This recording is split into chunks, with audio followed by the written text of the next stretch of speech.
Ahora, estamos ya en esta parte de las trompetas, que son juicios preliminares. No sabemos exactamente cómo serán cumplidas estas cosas. Lo que vimos hace 2 sesiones, las 4 trompetas, ¿no?, que tenemos en el capítulo 8, que afectan la ecología, medio ambiente del planeta, los medios necesarios para sostener la vida, afectan la vegetación, el mar, fuentes de agua, el sol. Una catástrofe ecológica a nivel global es lo que parecen indicar las 4 trompetas, ¿no?, que vienen en el capítulo 8. Vimos hasta el capítulo 9,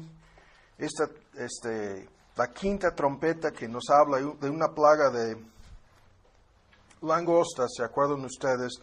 Y concluimos que es un ataque espiritual, son demonios que salen del abismo, y su cabeza es Satanás mismo, ¿no? ¿Se acuerdan ustedes de lo que vimos sobre la 5ª trompeta? Ahora, el día de hoy vamos a resumir, no vamos a tardar mucho con la 6ª trompeta, y después de resumir esto de la 6ª trompeta que afecta la vida física de los hombres en este mundo, un 30% o más de la población de este mundo sufrirá los efectos de esta 6ª trompeta. Vamos a hacer un paréntesis para colocar todo este asunto dentro de un marco teológico bíblico y relacionarlo con el fin del tiempo en el capítulo 10 y el pequeño libro, ¿no?, que produjo este efecto amargo y dulce en el estómago del apóstol Juan. Ahora vamos a dar lectura comenzando en 9:3. El 6º ángel tocó la trompeta. Oí una voz de los 4 cuernos del altar de oro. Esto es una voz en el cielo, ¿no? El altar que estaba delante de Dios, diciendo al 6º ángel que tenía la trompeta: desata los 4 ángeles que están atados en el gran río. Y eso es el nombre impronunciable para mí. Éufrates. Muy bien. Cada vez Alan lo va a decir y yo voy a hacer eco.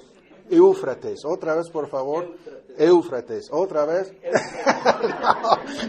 De nada sirve para mí decirlo 100 veces. No puedo pronunciar esa palabra. Ese es el río en donde han caído hasta los tanques norteamericanos en su invasión cerca de la ciudad de Bagdad, en Irak, ¿no?, que es una parte de antigua Persia. Fueron desatados los 4 ángeles que estaban, vean, 4 ángeles preparados para la hora, día, mes y año. Y esto, de principio a fin, los ángeles están involucrados en todo lo que sucede en el Apocalipsis. Ya tenemos en internet una miniserie sobre Satanás y sus ángeles, el capítulo 12. Es un tema que vimos el año pasado. Son 6 estudios, si no me equivoco, que ustedes pueden bajar en internet. No vienen en el disco sobre el Apocalipsis.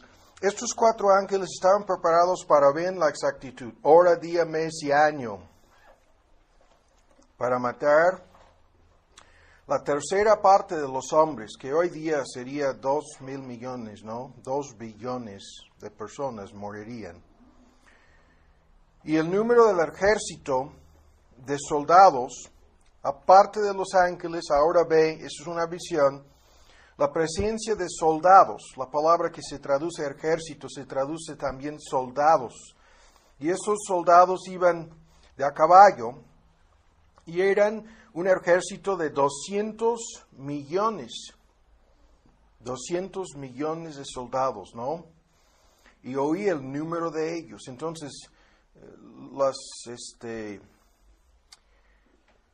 los detalles aquí son detalles muy exactos, ¿no?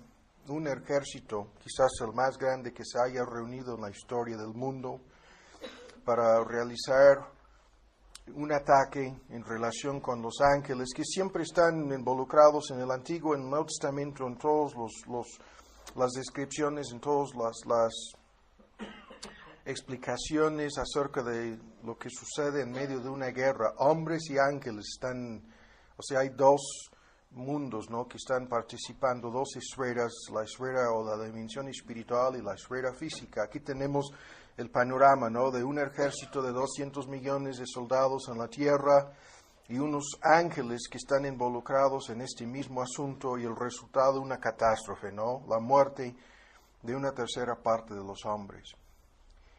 Y así vi los caballos en visión, y hay una descripción aquí misteriosa de estos caballos. Dice que vi en visión a estos caballos, sobre ellos estaban sentados los soldados, ¿no? Los cuales tenían los soldados corazas de fuego, de zafiro, jacinto, ¿no? Y de azufre. Corazas, estos son diferentes colores, como veremos en un momento. Y las cabezas de los caballos describe a los soldados vestidos de corazas misteriosas, y las cabezas de inmediato va a describir a los caballos. Las cabezas de los caballos eran como, cada vez esta es una forma para decir que nos estaba hablando de una visión, es un simbolismo, cabezas de leones, los caballos, ¿no? Y bocas raras, porque de la boca de ellos salía fuego, humo y azufre. Tres palabras importantes: fuego, humo y azufre. Y de esas tres plagas, luego de lo que salía de la boca de esos caballos, como fuego, humo y azufre, la conclusión es que eran plagas. Y con estas tres plagas fue muerta la tercera parte de los hombres. Entonces, los que realizan esta matanza o masacre son los caballos, ¿no? Y lo hacen con estas plagas, y de ahí la cifra, la tercera parte de los hombres muere. Y se repite la fórmula del fuego, del humo y del azufre que salían de la boca de ellos, de los caballos. Porque su poder es, como entre paréntesis, está en su boca, en sus colas. Y ahora menciona colas, ¿sí? Hablando de los mismos caballos, y porque sus colas eran, otra vez, semejantes a serpientes, que tenían cabezas, y con ellas dañan, ¿no? O hierran, ¿no? La idea es que matan con sus colas o hacen daño que produce muerte. Y a los hombres que no fueron muertos con estas plagas aún no se arrepintieron de las obras de sus manos, para que no adorasen a los demonios, a las imágenes de oro, de plata, de metal, de piedra, de madera, a las cuales no pueden ver, ni oír, ni andar. Y se repite la fórmula: no se arrepintieron, otra vez, no se arrepintieron de sus homicidios, de sus hechicerías, ni de su fornicación, ni de sus robos. Ahora, rápidamente vamos a resumir el argumento aquí, nos va a conducir a cosas más a fondo. Primero, ¿qué significa el simbolismo de esta trompeta? Ahora, la mayoría de los eruditos están de acuerdo en afirmar que hay algo aquí en relación con lo que parece ser una guerra terrible. Y algunos de los argumentos usados para concluir que esta es una referencia a una guerra espantosa en el Medio Oriente, según la ubicación de los 4 ángeles, los argumentos son los siguientes. Primero, los caballos mencionados aquí no son caballos ordinarios, no son caballos reales en este sentido, puesto que acabamos de leerlo. Tienen cabezas como leones, tienen colas como serpientes, parecidas, ¿no?, a serpientes, y con ella hacen todo el daño a una tercera parte de la población de este mundo. Pero de su boca de ellos, de estos caballos, ya lo hemos leído 2 veces, sale fuego, humo y azufre, y este es lo que efectúa la muerte de una tercera parte de la población de este mundo. Ahora ven con mucha atención el argumento aquí. En el Apocalipsis, los caballos aparecen varias veces, ¿no? Incluso ya hemos visto, tenemos un estudio detallado, grabado sobre los 4 caballos del capítulo 6. Y estos caballos, de igual manera como aquí, de igual manera como al final, como veremos en el Armagedón y en la segunda venida de nuestro Señor Jesús, caballos están presentes, ¿no?, en todos estos puntos cruciales en el libro. Y estos caballos realizan siempre un papel como instrumentos en las manos de Dios. Por ejemplo, en el capítulo 6, los caballos, ¿se acuerdan ustedes? El caballo blanco tiene un efecto espiritual sobre la vida de los hombres en este mundo, y el que está sentado sobre ese caballo es nuestro Señor Jesús. Luego hay un caballo rojo, y su tarea es la de hacer exactamente lo que vemos aquí, de quitar la paz de este mundo. Y el caballo rojo del capítulo 6 afecta la vida política nacional de todos sus países. Ahora después hay un caballo negro que afecta la vida, ¿se acuerdan ustedes? Económica. La vida económica, y trae una catástrofe económica al mundo. Y por último hay un caballo amarillo que afecta la vida física. En el contexto se refiere a cómo a través de varias plagas o efectos o fenómenos el caballo amarillo quita la vida de una cuarta parte de los seres humanos en este mundo. Hay un análisis detallado de esos caballos, sus efectos, pero el punto sigue siendo lo mismo. Estos caballos en el Apocalipsis están involucrados en todo lo que sucede y son instrumentos. Ahora entonces, el primer punto, caballos, en contraste con, por ejemplo, los demonios, en lo que ya hemos visto en la quinta trompeta, ¿no? Estos demonios que salieron del pozo, ¿no? Que son una clase de demonios caídos, ¿no? Que vienen a afectar la vida espiritual de los hombres, atormentando a los inconversos, y es un juicio preliminar. Estas trompetas son preliminares, no son juicios finales, llegaremos a eso con las copas, pero estos ángeles caídos en la quinta trompeta hacen su trabajo en forma directa, atormentando a los hombres, pero estos caballos son simplemente, en todos los ejemplos en el Apocalipsis, instrumentos, nada más, ¿no? Ahora, estos caballos, muchos han concluido lo siguiente en relación con la sexta trompeta, son símbolos de las máquinas y los instrumentos de guerra. Esa es la idea. Son símbolos de las máquinas y los instrumentos de guerra. Y vimos en uno de los estudios anteriores, ¿no? Un contraste entre algunos que tratan de interpretar todo en el Apocalipsis como si fueran máquinas o instrumentos de guerra en un contexto moderno. Pero se mencionan estos caballos, lo vuelvo a decir, no solamente en el Apocalipsis, sino prácticamente en todas las descripciones bíblicas de tiempos de guerra. Y siempre en el contexto histórico se refiere a los caballos en las descripciones de guerra, citando estos instrumentos, porque eran en aquel entonces tremendos instrumentos. Un ejército que iba de a caballo, en contraste con un ejército de pie, ¿no? ¿Quién va a ganar en algo así? Los que van en caballo, ¿no? Van a acabar con los que andan de pie. Y esto es el instrumento que vemos aquí. Estos caballos, para decirlo en este sentido, serían los mejores instrumentos de guerra que un ejército en aquel entonces, hace 2000 años, o hace 4000 años, o hace 6000 años, como sea, los mejores instrumentos de guerra, ¿no? Y es común en la Biblia, en todas las profecías de esta índole, mencionar instrumentos de guerra y, en el contexto histórico, citar la clase o el tipo de instrumentos de guerra. Ese es el punto. Y estos instrumentos de guerra, estos caballos, son extraordinarios, según lo que acabamos de leer. Ahora, el tercer punto. El primer punto, no son ordinarios. Segundo, son instrumentos de guerra. Esa es la conclusión de la mayoría de los eruditos, antiguos y modernos. Ahora, tercero, no hay nada en esta sexta trompeta respecto a un efecto espiritual que estos caballos tengan, o este ejército que va a acabar con un 30%, ¿no? de la población del mundo. No hay nada acerca de algún efecto espiritual, en contraste con lo que vimos en la quinta trompeta, en donde son demonios que afectan directamente la vida espiritual de los hombres. El único efecto espiritual de este ejército, ¿no? de soldados, 200 millones y sus caballos, es al final cuando los versículos 20 y 21 afirman que no se va a arrepentir nadie, ¿no? Que se van a endurecer los hombres, nada más.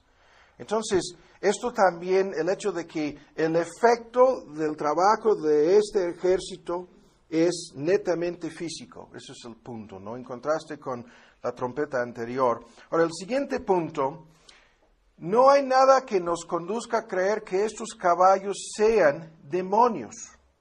Y esto es otro asunto que no vamos a discutir por el momento, pero no hay nada porque se refiere a soldados, se refiere a ejércitos, se refiere a armas de guerra, en ese contexto los mismos caballos lo son, y se refiere a humo, fuego y azufre como el efecto de lo que hacen, en contraste con lo que vimos anteriormente, lo vuelvo a decir, en relación con los demonios, y además se refiere aquí a un lugar específico, a un día, mes y año, a una ubicación histórica, geográfica, en donde van a suceder estos eventos, y en el contraste con el capítulo 16 y la sexta copa, se menciona el mismo río,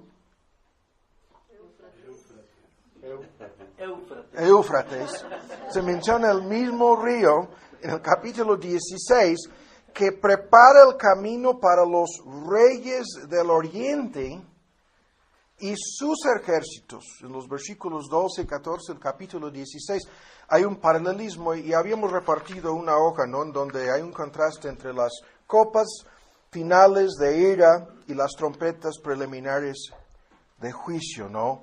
Y el punto es que se menciona el mismo río, se mencionan ejércitos, se mencionan reyes incluso en el capítulo 16, y esto es un paralelismo casi exacto con lo que tenemos aquí. Y nadie duda de que sean reyes reales ni ejércitos reales en el capítulo 16, porque son congregados para la gran batalla, ¿no? Y esto es entonces aquí algo preliminar está sucediendo en esta sexta trompeta. Ahora vamos más lejos. El próximo argumento a favor de una guerra es lo siguiente. Estos caballos son los símbolos usados aquí para hablar de las fuerzas de destrucción en tiempo de guerra. Pero estas fuerzas de destrucción en tiempo de guerra producen aquí fuego, azufre y humo, ¿no? Y estos son precisamente los fenómenos que se manifiestan en las guerras modernas, en contraste con las guerras antiguas. Esta sexta trompeta viene, como vamos a ver más adelante, en la secuencia, ¿no? Introduce una catástrofe al mundo y en la séptima trompeta llegamos al fin del tiempo y a los eventos finales.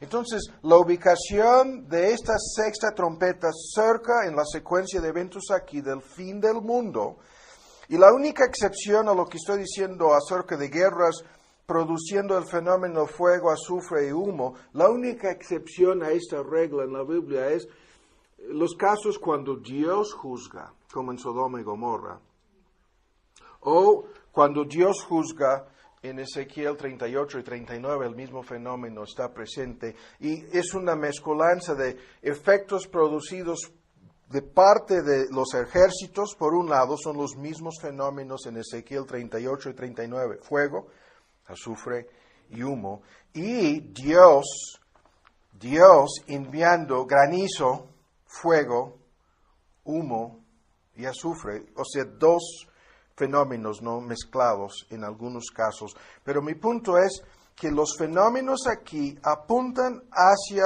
una guerra moderna.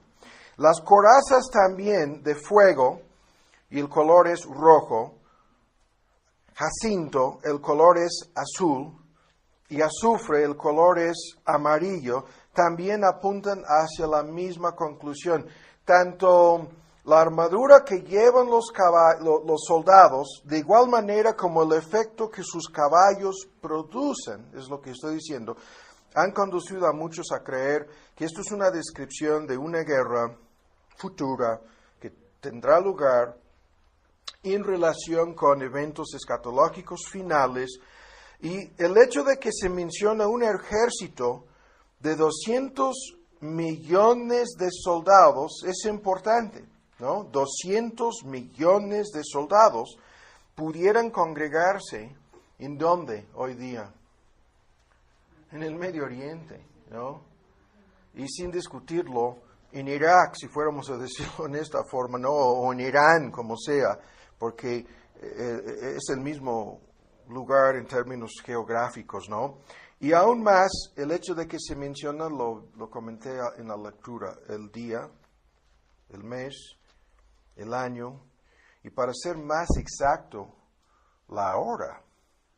Y lo que parece ser aquí es una matanza efectuada en una forma sorprendente, en un momento exacto predestinado por Dios, y como resultado de lo que hacen en ese día y en esa hora se mueran 2,000 millones de personas.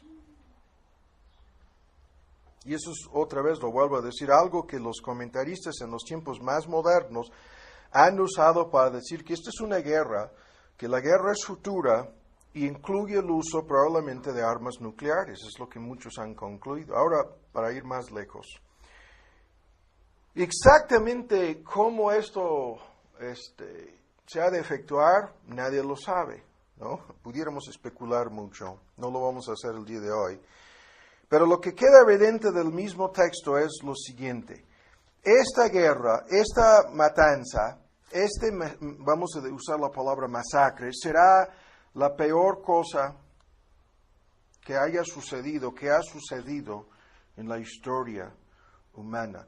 Y no es inconcebible, ¿no?, que algo así pudiera suceder. Si entre 60 y 70 millones de personas murieron en la Segunda Guerra Mundial, una guerra que no duró más que 4 años y medio, ¿no? Y no tenían la capacidad moderna que algunos países tienen hasta la parte final de la guerra, murieron en Hiroshima y Nagasaki, pongamos 500,000 de personas, ¿no?, en un día, aunque fueron 2 ataques separados, ¿no? Pero el punto es, no es inconcebible que 2,000 millones de personas mueran en un punto futuro. Hay un terrible debate en esta hora, en este momento, acerca de si los países islámicos lograrán el desarrollo que han intentado tantas veces, ¿no?, de armas nucleares o no. Y la cuestión de si lo harán o no será decidida, de mi punto de vista, sin discutirlo, esto es aparte, pero la respuesta la tendremos en noviembre de este año, en las elecciones presidenciales de la Unión Americana. Porque si llegan los demócratas, van a sacar las tropas norteamericanas del Medio Oriente, y en los últimos días en Internet han sacado las fotos de satélite de los misiles y cohetes que están desarrollando en Irán para alcanzar hasta Europa, los cohetes en donde pretenden poner cabezas nucleares o bombas nucleares, ¿no?, para involucrar a los europeos en una catástrofe. No es simplemente para atacar, ya tienen los misiles para atacar a Israel, es para ahora atacar hasta los europeos con armas nucleares. Y si se va Bush, sin discutirlo, y si se van los gringos del Medio Oriente, o sea, si Bush no ataca, hay otra vez muchas especulaciones acerca de todo esto en la prensa, en todo el mundo, pero si se van los republicanos de la Casa Blanca sin detener el desarrollo de armas nucleares en Irán, entonces los países islámicos, y esto es la ubicación de este conflicto con el río Éufrates. Ese es el lugar, ¿no? Es muy cerca a la entrada a la ciudad de Bagdad. Los países islámicos, o sea, ustedes lo escucharon en los estudios sobre la cuestión de si el imperio islámico será o no el imperio del anticristo. Esto lo discutimos en el capítulo 17 de este libro, en el capítulo 13. Pero mi punto sigue siendo lo siguiente. No es inconcebible algo así. Es lo que estoy diciendo. Y el hecho de ver en un contexto histórico el resurgimiento de un imperio islámico, ¿no? Si se van de Irak las tropas norteamericanas, Irak caerá en manos de este imperio islámico y pudieran tener una serie de guerras, no solamente esta guerra, antes de llegar al fin del mundo. Ahora, no debemos perder de vista el hecho de que todo esto es algo predeterminado y predestinado por Dios. En este sentido, no importa el ganador en noviembre, Dios pondrá a las personas, porque las únicas fuerzas armadas en este momento en la historia del mundo que pueden impedir una guerra de esta índole están en este momento en el Medio Oriente. Y si se van, eso será una respuesta divina a las oraciones de los santos. Comenzamos con esto, ¿no? De cómo hubo silencio en el cielo. Y estas trompetas son una respuesta a las oraciones de los creyentes y la relación entre la predestinación y la oración y la profecía. Todo esto ya lo hemos visto. Entonces, no vamos a detenernos más con este argumento. Vuelvo a decirlo, exactamente cómo esto ha de suceder, pudiéramos estar aquí especulando mediodía, ¿no? Sin saber a ciencia exacta. Pero el punto sigue siendo lo siguiente: este fenómeno, esta guerra, este juicio, esta trompeta, será el evento más importante antes del fin de nuestro mundo. Ese es el punto.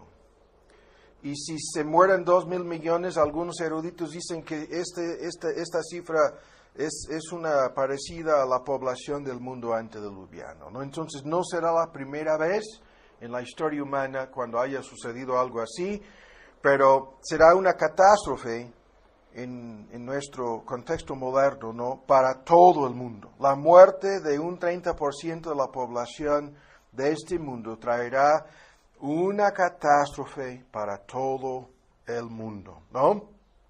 Algunos han argumentado acerca de la guerra en Ezequiel 38 y 39, buscando un paralelismo, porque dice que con pestilencia y sangre, Dios dice, haré llover sobre, y son las tropas, los ejércitos, ¿no?, que se acercan a Israel, y en la lista de cosas dice fuego y azufre. Y son las mismas palabras en el hebreo que corresponden a dos de las palabras aquí, fuego y azufre, ¿no? La única palabra agregada aquí es la palabra humo. Y el humo pudiera ser una referencia, ¿no?, a lo que vendría a la atmósfera de nuestra Tierra como resultado del uso de armas atómicas, ¿no? Ahora, para concluir, otros dicen que este río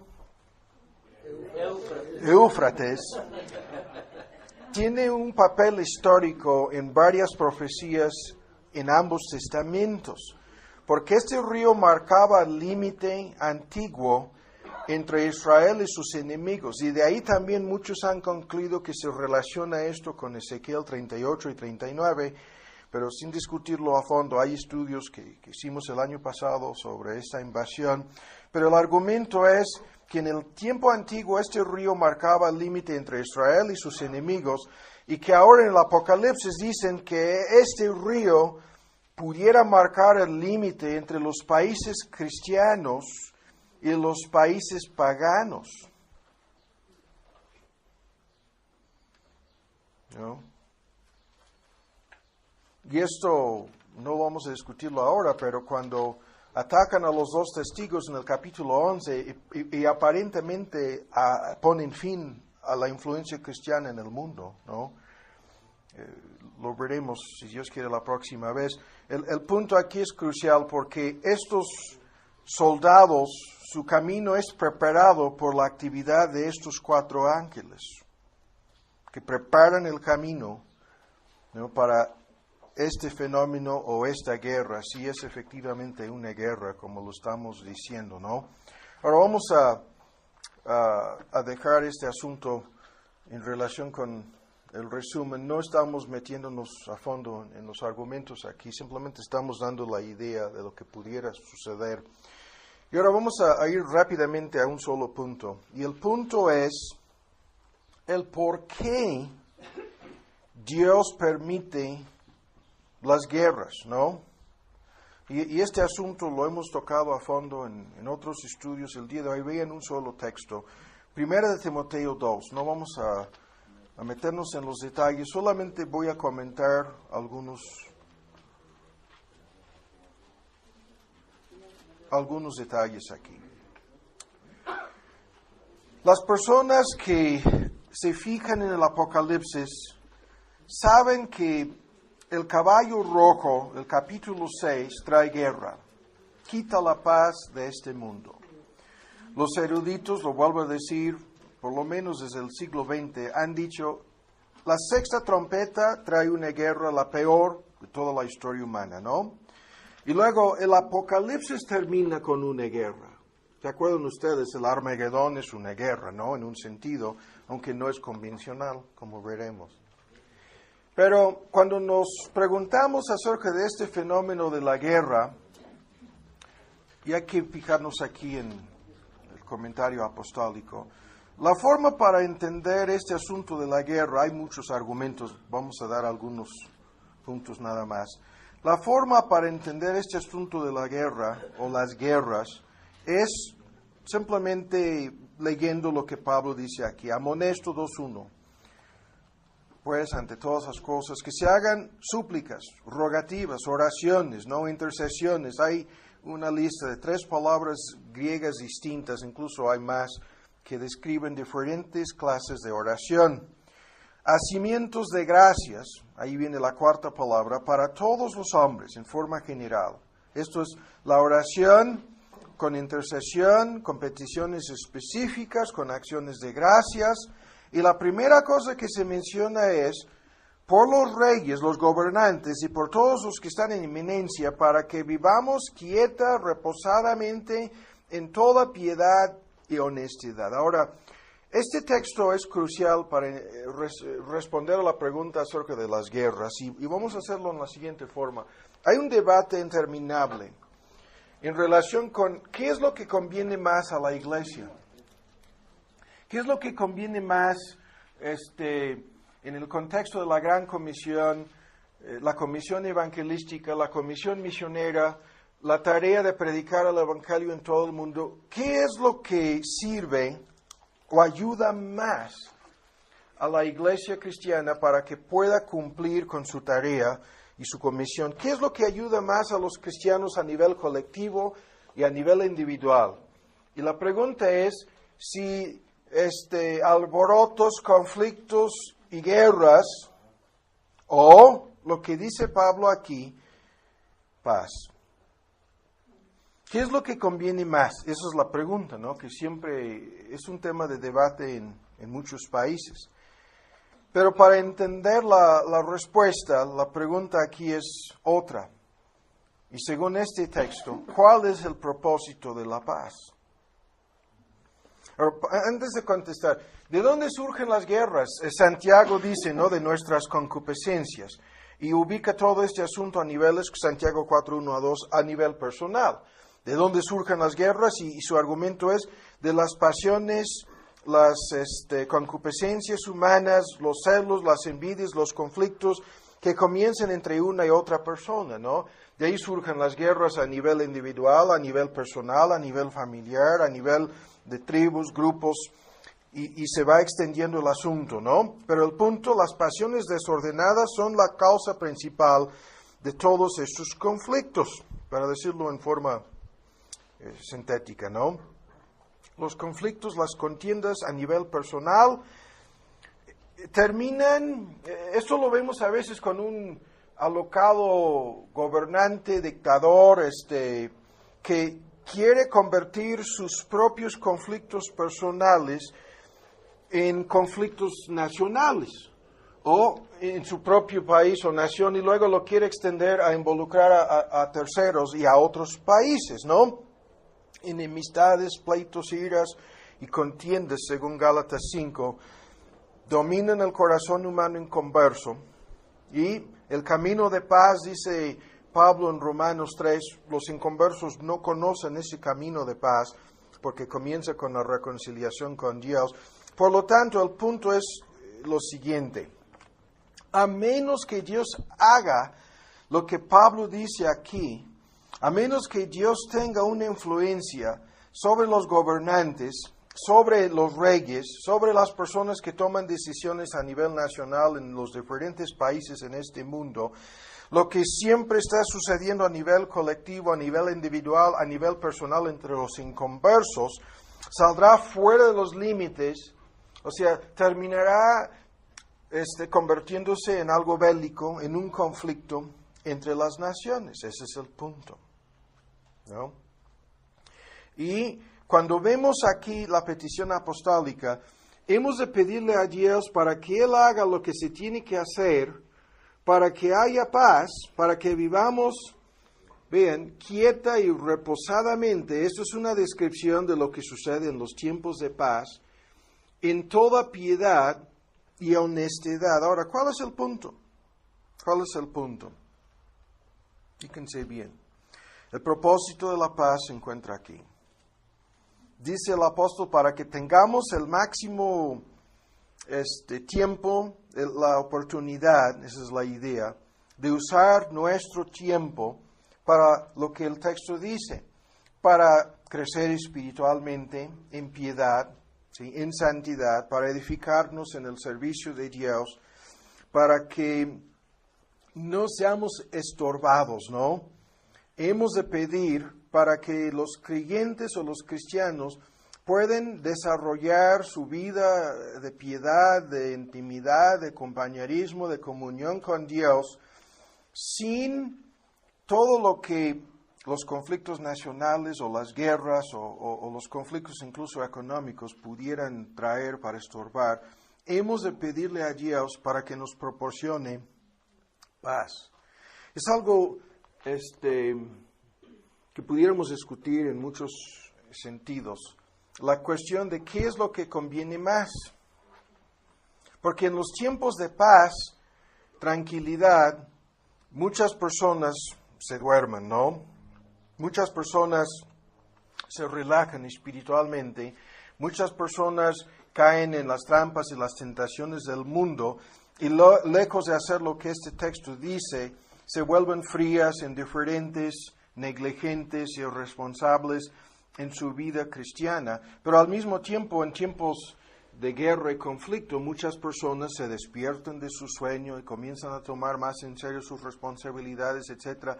Entonces, eso es un debate. El otro debate es cómo las guerras impiden la obra de la Gran Comisión, la obra de evangelismo, cómo las guerras y los conflictos, lo vemos para dar un ejemplo. Después de la Segunda Guerra Mundial, pasamos, ¿cuántos? ¿40? ¿50 años?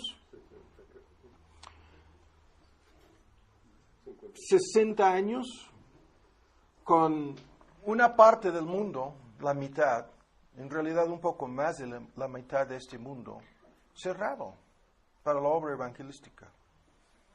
No sé si me explico. Después de la Segunda Guerra Mundial comenzó la Guerra Fría. Y la Guerra Fría dividió al mundo en dos partes. Y había guerras calientes, ¿no? En Afganistán, en América Central, en otros lugares, incluso en el continente de África, en Vietnam, en Corea. Pero el resultado de la Guerra Fría, la obra evangelística misionera se paró en una parte, más de la mitad del globo, ¿no? Entonces, vamos directamente al punto aquí. Los creyentes hemos de saber cómo distinguir entre estas cosas. Y si Dios nos proporciona paz y tranquilidad, ¿por qué nos lo proporciona, no? Y si no lo entendemos correctamente, vamos a caer en graves pecados. El hecho de vivir en forma cómoda, ¿no? Reposadamente, como dice el texto, quietamente, ¿no? El hecho de tener oportunidades para ganar dinero y trabajar y cumplir con ciertas expectativas, planes y propósitos en nuestra vida, no es algo que hemos de interpretar egoístamente o personalmente, ¿no? No es algo que hemos de tomar como un pretexto simplemente para disfrutarlo todos nosotros, ¿sí? Porque de un día a otro pudiéramos perder esa paz y todo lo que representa, Y entonces habríamos desperdiciado ¿qué? Una gran oportunidad de servir y glorificar a Dios usando la paz y los recursos que nos proporciona la paz para la obra de Dios. Entonces eso es un tema que no vamos a meternos, pero vamos a decir lo siguiente. Si no fuera por la intervención de Dios, la guerra sería perpetua en este mundo.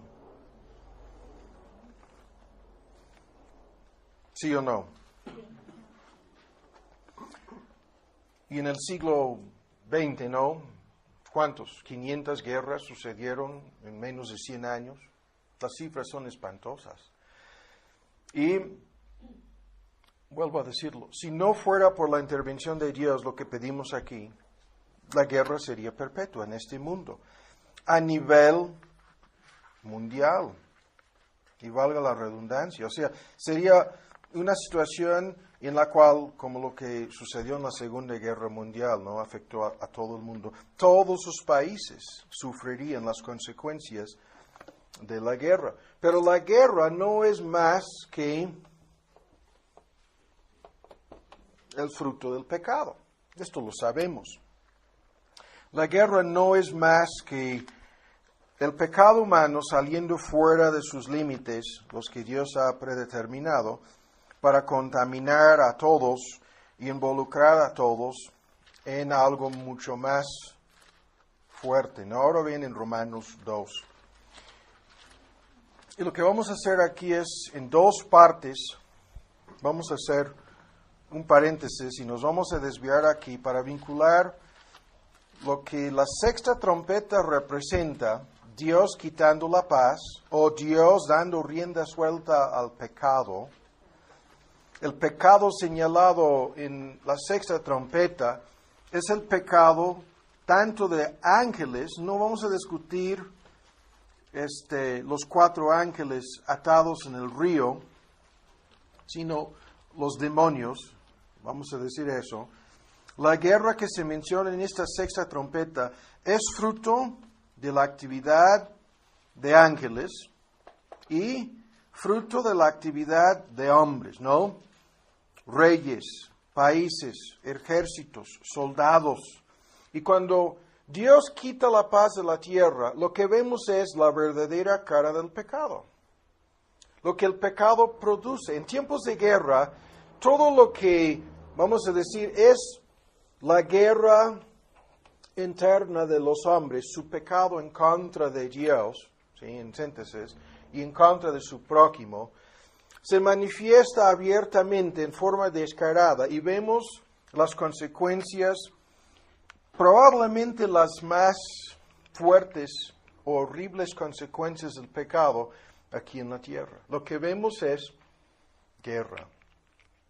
Y en la guerra hay toda una lista de cosas, no vamos a discutirlo más a fondo, pero toda una lista de cosas, comenzando con el rencor, el enojo, el resentimiento, la envidia, los celos, el enojo, el pecado humano, que desbordándose, sale fuera de control y termina, lo que vemos cuando una persona mata a otra persona, en un contexto personal, o en un contexto que pudiera ser comercial, en relación con el robo de un banco, para dar un ejemplo, o una tienda, cuando vemos una persona acabando con la vida de otra persona, es el pecado en el corazón de esta persona lo que le ha conducido a matar a su prójimo a nivel personal. Si vemos esto a nivel más amplio y sigue desarrollándose hasta llegar al punto de dar inicio o lugar a una guerra, lo que estamos viendo es la verdadera cara del pecado. Ahora vamos a Romanos 2 y aquí vamos a hacer un paréntesis y vamos a tratar de decir muchas cosas acerca de un tema que todos, la mayoría de ustedes han escuchado de este tema. Es el tema de la gracia común de Dios, pero es un tema que muchas personas no han entendido a fondo. Han escuchado de la gracia común, han leído, incluso tenemos un librito sobre este asunto, pero no lo han entendido a fondo en el contexto en que lo vamos a ver aquí y después en el capítulo que sigue en el capítulo 10 con el fin del mundo y el libro amargo, ¿no?, que el apóstol Juan tiene que comer. Ahora ven en Romanos 2. El tema de la gracia común de Dios es el tema que tenemos en estos versículos. Vamos a leerlos. 2, ¿lo tienen? 3. ¿Piensas esto, hombre, que juzgas a los que hacen tales cosas, y las cosas son la lista de pecados mencionadas al final del capítulo anterior, y haces las mismas? Ese es el judío que condenaba al gentil, porque el gentil practicaba estos pecados abiertamente, el judío las practicaba en forma más oculta. ¿Que tú escaparás del juicio de Dios, o menosprecias las riquezas de su benignidad y paciencia y longanimidad, ignorando que su benignidad te guía a arrepentimiento? Mas por tu dureza y por tu corazón no arrepentido, atesoras para ti mismo ira, para el día de la ira de la manifestación del justo juicio de Dios, el cual pagará a cada uno conforme a sus obras. Ahora, vamos directamente al argumento aquí. La gracia común de Dios es lo que detiene el pecado en este mundo. Las palabras aquí son cruciales. La palabra gracia quiere decir favor inmerecido, no merecido. Es Dios tratando con misericordia y bondad a las personas que merecen lo contrario, ¿no? Y segundo, la palabra común quiere decir que esto es algo que Dios hace en forma general o genérica en relación con todos los seres humanos, en un grado mayor o menor, disfrutan de una influencia conocida teológicamente como la gracia común de Dios. La gracia de Dios es Dios en su favor. Supongamos, ¿no?, que esta persona tuviera el propósito de matar al policía en el banco, ¿no?, para robar. Si Dios interviene en su gracia para mostrar favor a ambos, tanto al que será su víctima como el criminal, Dios interviene en este momento para detener las intenciones malvadas de este ladrón. Esto es un acto de gracia, un acto que traerá bendiciones a ambos, ¿no? Tanto el ladrón no será encarcelado por el homicidio, como su víctima no morirá. Entonces, Dios está mostrando en su gracia, lo vuelvo a decir, común, favor, ¿no?, misericordia hacia esas dos personas. Pero hay que entender la distinción aquí. La palabra común es la que usamos también para decir que esta gracia no es la que salva. En el contexto aquí se salva la vida, ¿no?, del que hubiera o habría sido su víctima. Pero la idea aquí es, la gracia común hace algo para proteger o preservar la vida de estas dos personas, pero no llega al punto de salvar a ninguna de estas personas. La gracia especial, o la que llamamos salvadora, es la que interviene en el corazón humano para conducir a la persona a arrepentirse y a creer en Cristo. Entonces, le perdona, le cambia, le transforma a esa persona. De esa gracia, la salvadora, no estamos hablando. Estamos hablando de gracia común. Y el punto aquí es importante. La gracia común no salva, sino que hace otras cosas.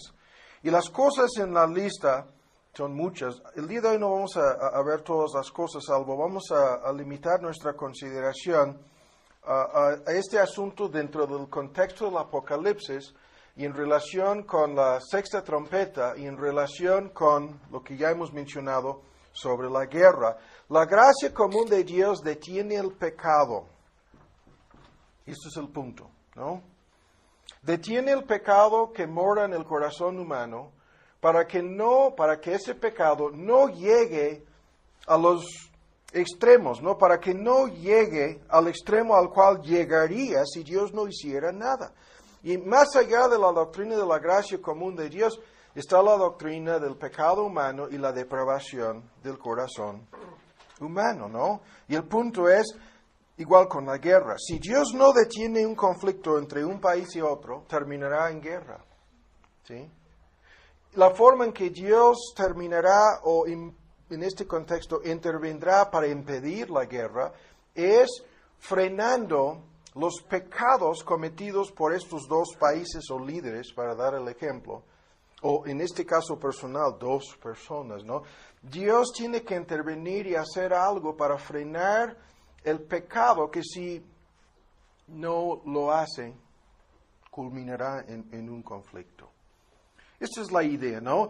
La gracia común de Dios es nuestro tema aquí y vamos a poner una lista de las cosas negativas que esta gracia hace. Primero, esta gracia, mejor dicho, funciona como para frenar el pecado, para frenar o limitar el pecado. Es Dios interviniendo para detenerlo, restringirlo, limitarlo.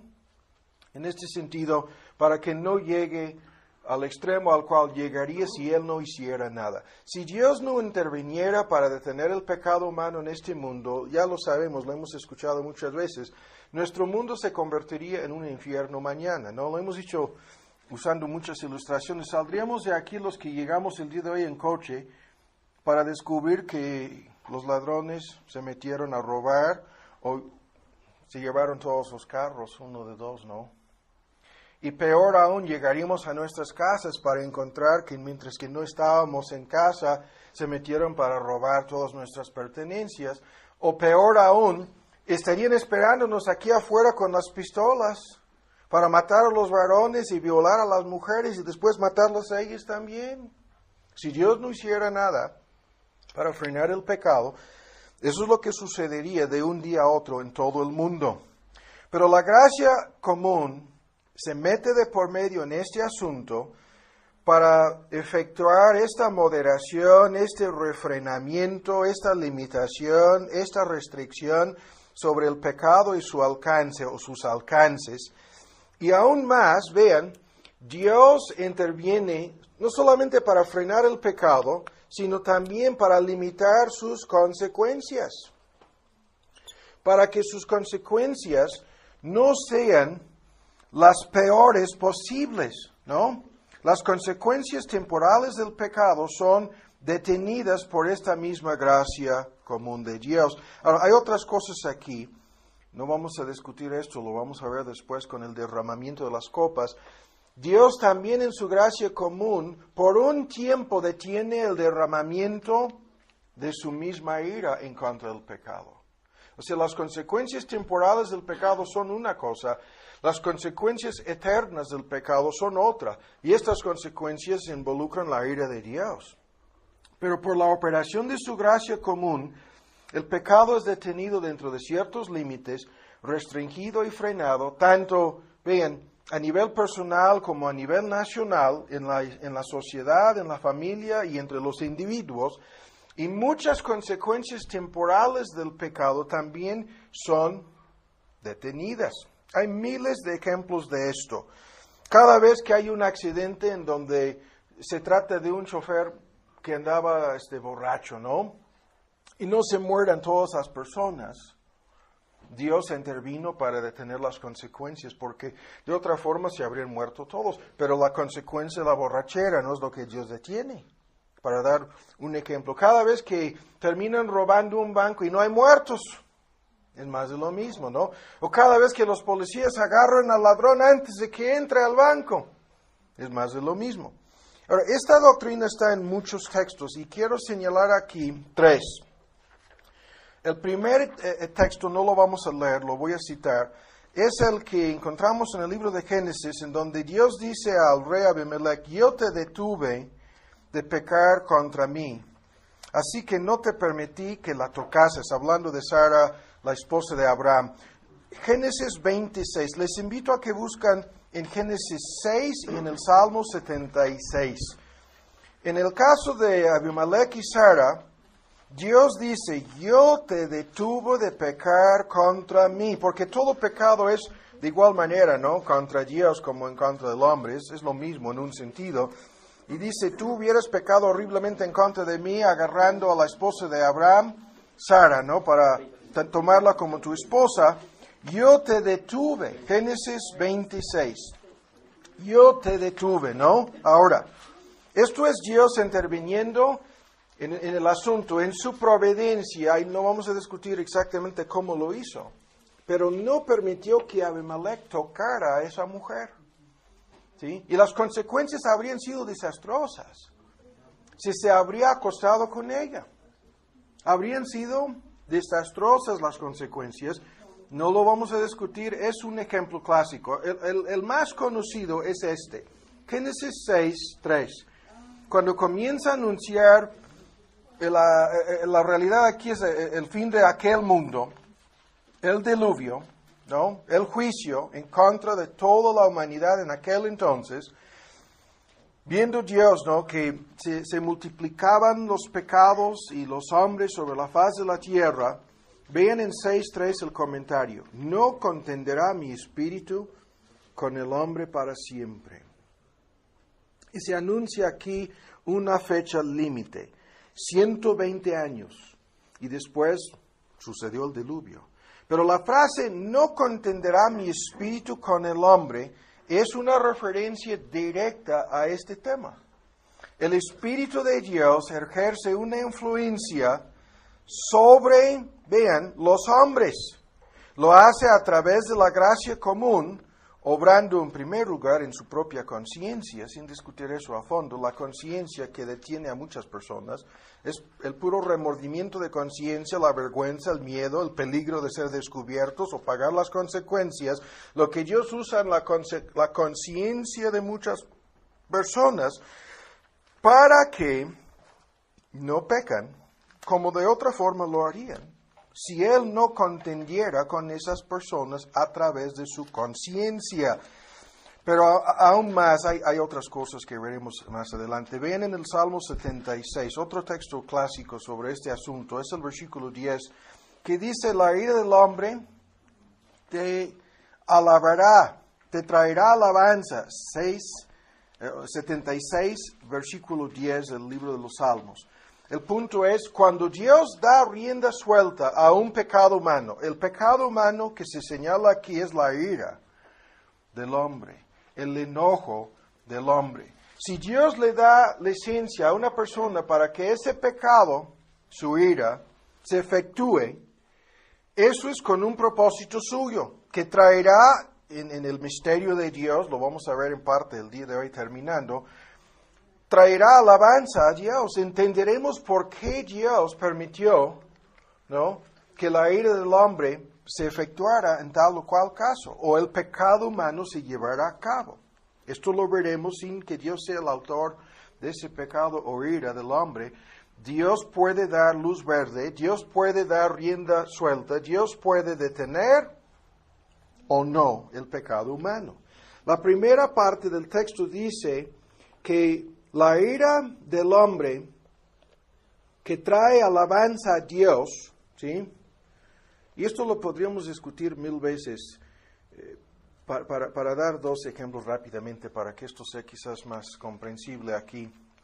Si mataran a todos los miembros de tu familia a sangre fría, ¿no?, robando tu casa o por algún motivo personal, y luego agarran a los criminales que cometieron ese vil crimen. Y tú vives en un país en donde se efectúa la pena de muerte sobre los asesinos. Tú irás, como lo hacen en muchos de estos países, a aplaudir y aún a veces a dar alabanza y gloria a Dios en el momento cuando efectúen la sentencia de muerte en contra de los culpables. No sé si me explico. Eso es un ejemplo de la ira de la sociedad, la ira de la ley humana, la ira del veredicto del juez, ¿no? Lo que tú pedías como el único sobreviviente, ¿no? Que se hiciera justicia en contra de los que quitaron la vida de tus seres queridos. Esta ira del hombre, o puede ser en otro contexto, si invadieron a tu país y mataron a medio mundo, y luego la ira de otros países, como lo que pasó en la Segunda Guerra Mundial, se levantó, ¿no?, la ira de una coalición de países para devolverles el pago a los nazis, ¿no? Y terminaron invadiendo a Alemania y haciéndoles el mismo favor y acabando con ese país. Y las iglesias en todo el mundo libre hicieron cultos de alabanza y acciones de gracias cuando los nazis se rindieron al final de la Segunda Guerra Mundial. Incluso hay videos de cultos masivos a nivel, prácticamente en Canadá, los Estados Unidos, Australia y todo el continente de Europa, ¿no? Los países ya librados de los nazis, las iglesias llenas de personas cumpliendo con lo que la primera parte del texto dice. Y luego la segunda parte, tú reprimirás, se traduce en distintas formas, tú detendrás el resto de las iras. ¿Qué es esto? Dios actuando para frenar la ira que no le traerá alabanza. O Dios actuando para detener el pecado, ¿sí?, en un caso dado, de igual manera como para castigarlo en otro. Pero lo vuelvo a decir, esto es el tema. Ahora, en Isaías 57 hay otro texto crucial sobre ese asunto. 57 de Isaías. A ver si lo tengo apuntado bien. Y dice que los impíos son como el mar o la mar en tempestad, el versículo 20. ¿Sí? Que no puede estarse quieta. O sea, el mar en tiempo en una tempestad, en una tormenta, en un huracán, no pueden estar quietas las olas, ¿no? Las aguas se mueven constantemente, ¿no? Hasta en torbellinos se forman y vean, arrojan cieno y lodo. Pero esto es una descripción de ¿qué? La condición en que se encuentra el corazón humano. ¿Sí? Y el resultado, no hay paz. Eso es nuestro tema. No puede haber paz cuando el pecado humano esté actuando en esta forma. Y el argumento es que los impíos, los inconversos, los no regenerados, su corazón está actuando en esta forma constantemente. Y a menos que Dios intervenga, esta tormenta interna terminará produciendo una tormenta externa en su propia vida, en su pequeño mundo, en su familia, afectando a sus seres queridos y a terceros, ¿no? Y el punto es lo mismo. Dios tiene que hacer algo para que este pecado humano, este corazón impío, no termine armando una tormenta que se convierta en un huracán, ¿no? Y cuando llegamos a guerras, de eso se trata, ya es un huracán, ¿no? Y está afectando a medio mundo. Entonces, el punto sigue siendo lo mismo. El pecado en sí es enemistad contra Dios, es como lo que dice el texto, el mar en tiempo de tormenta, de huracán, y por su gracia común Dios interviene. Y ahora vuelvan al texto en Romanos, se nos está yendo el tiempo. Vuelvan al texto en Romanos para que veamos esto. El texto dice lo siguiente, que Dios actúa, y las dos palabras aquí son las más importantes en el texto. Primero, con longanimidad. ¿Sí? Con longanimidad. ¿Sí? En el versículo 4. Y la segunda, con paciencia. Ahora, ¿qué es esto? La longanimidad de Dios es Dios soportando pacientemente a los inconversos, ¿no? Se traduce soportar con mucha mansedumbre en Romanos 9:22, la misma palabra griega que se traduce aquí, longanimidad. Dios tanto detiene el pecado humano, lo frena y sus consecuencias, y al mismo tiempo la idea aquí es su misma ira también queda, ya lo mencionamos, restringida, no es derramada ni efectuada al instante, y el pecador que debería de haber sufrido tanto las consecuencias de sus malas intenciones como la ira de Dios en contra de su propia persona, por un tiempo, ¿sí? Dios pasa por alto todo este paquete en su paciencia. La palabra que se traduce paciencia habla de Dios esperando y soportando, con una paciencia que no se acaba, que aguanta una muchedumbre de ofensas, una multitud de pecados, provocaciones, etc., porque de principio a fin Dios sabe cuáles son las malas intenciones del corazón de esta persona. Y se refiere a su paciencia y a su benignidad como la palabra aquí es riquezas, ¿no? Las riquezas. Esto quiere decir que Dios es capaz de aguantar una cantidad prácticamente infinita de pecados por un tiempo. Ahora, se nos está yendo el tiempo y voy a decir lo siguiente. Lo que pasa a través de este fenómeno es lo siguiente. El mundo no sale fuera de control. ¿sí? No entra cada tercer día a una nueva guerra. ¿Sí? Hay cierta paz y tranquilidad, pero los inconversos lo malinterpretan, lo hemos escuchado muchas veces. Eclesiastés dice, porque no se efectúa la sentencia de inmediato en contra de estas personas, en contra de sus malas obras, es 8:11 de Eclesiastés. Entonces, lo que el texto dice aquí, se endurecen. El corazón de los hijos de los hombres está más dispuesto para hacer, y la idea es cada vez más maldad y pecado. Porque no sufren las consecuencias temporales de muchos de estos pecados, porque Dios está frenando el alcance y los efectos de sus pecados, y porque Dios no está derramando su ira al instante en contra de ellos, se vuelven peor por dentro. El efecto por fuera, lo vuelvo a decir, el mundo no se vuelve un caos, pero el efecto por dentro es este: dureza, endurecimiento. Y el versículo 5 dice que la persona está atesorando cada día más ira. Si Dios no está deteniendo para siempre su ira, sino solamente por un tiempo. Y llegando el momento de derramar su ira en contra de este pecador, habrá una cantidad más de ira, ¿no? Un juicio mayor es lo que las personas están garantizando al actuar así. Al malinterpretar la providencia y la gracia común de Dios, están garantizando mayor juicio. Ahora, vamos más lejos. Aparte de todo este paquete negativo, no vamos a ver esto, pero hay un paquete positivo en la gracia común de Dios, en las riquezas de su bondad o benignidad. La primera frase del versículo 4, Dios está derramando bendiciones. No solamente el aspecto negativo, sino ahora el aspecto positivo.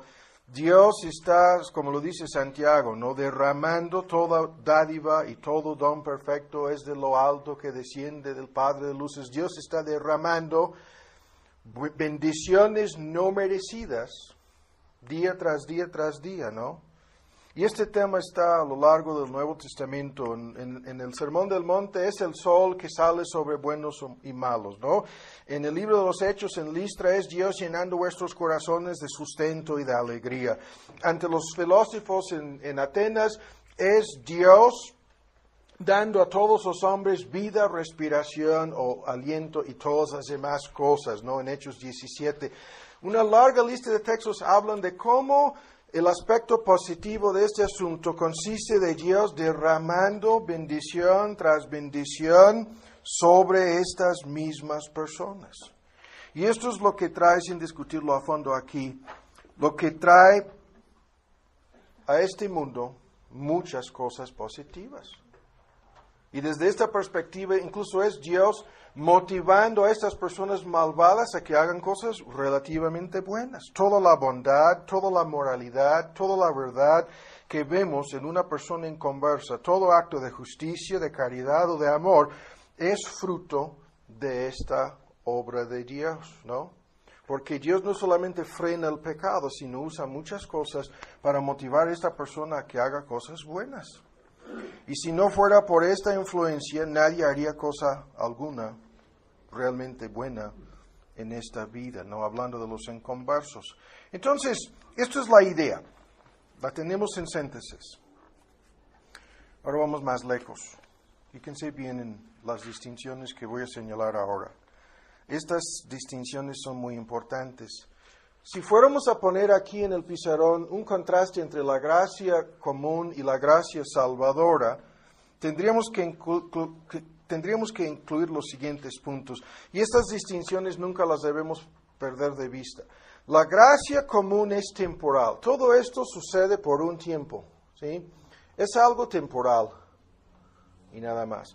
Pero la gracia que salva es eterna. Es para siempre, ¿no? Segundo, vean, la gracia común resulta, según Romanos 2, en que la persona al final del día, a fin de cuentas, tenga una deuda más grande, ¿sí? Su deuda se va acumulando, ¿no? Porque está, al no arrepentirse, al reaccionar en contra de esta bondad divina en su propia vida, está, según el texto, atesorando para sí mismo cada día más ira para el día de juicio. Mientras que la gracia salvadora paga toda la deuda. La gracia común no paga ninguna deuda, sino que permite que se vaya aumentando, ¿no? Tercero, la gracia común es algo que será pagada tarde o temprano por la persona misma, según el texto. Ira para ti mismo, para el día de la ira y la manifestación del justo juicio de Dios, mientras que la gracia salvadora fue pagada por Cristo en la cruz del Calvario, ¿no? Y en cuarto lugar, la gracia común no hace más que mejorar temporalmente las circunstancias externas, ¿sí?, de la vida de esta persona, mientras que por dentro se está endureciendo en contra de Dios, se está empeorando por dentro. Pero la gracia salvadora transforma la vida y el carácter de la persona. Por eso nuestro programa los domingos se llama Gracia Salvadora, ¿no? De eso se trata. La gracia común, vean, está basada en el amor general de Dios, mientras que la gracia salvadora está basada en el amor especial de Dios. Todas esas distinciones son importantes, pero vamos a llegar a aterrizar aquí en un solo punto. Ahora, la pregunta es, ¿cuál es la base de esta gracia común? Y la respuesta, escuchen lo que voy a decir, en forma directa no es la muerte de Cristo, como muchos lo enseñan. En forma directa no es la obra salvadora de Cristo, porque Cristo murió eficazmente por su pueblo, por los creyentes, por sus ovejas y nadie más. Vean, si la gracia común fuera algo que Cristo hubiera comprado por las personas, entonces las personas no tendrían nada que pagar. Pero este asunto termina con las personas pagando por cada intervención de parte de Dios en términos de gracia común. La ilustración que hemos usado 1000 veces es, la gracia común es como si fuera una tarjeta de crédito. ¿Se acuerdan, no? Y en esa tarjeta de crédito hay una factura, ¿sí? Y por un tiempo el acreedor no exige el pago, pero cada día se va aumentando la deuda. Con cada bendición, con cada pecado frenado, con cada consecuencia, ¿sí?, frenada. Vean, con cada manifestación de gracia común hacia una sola persona, ¿sí?, la deuda se aumenta. Eso es lo que el texto dice. Y ven con mucha atención. Por lo tanto, llegando al día final, la persona tendrá que pagar la factura. Eso es lo que el texto dice.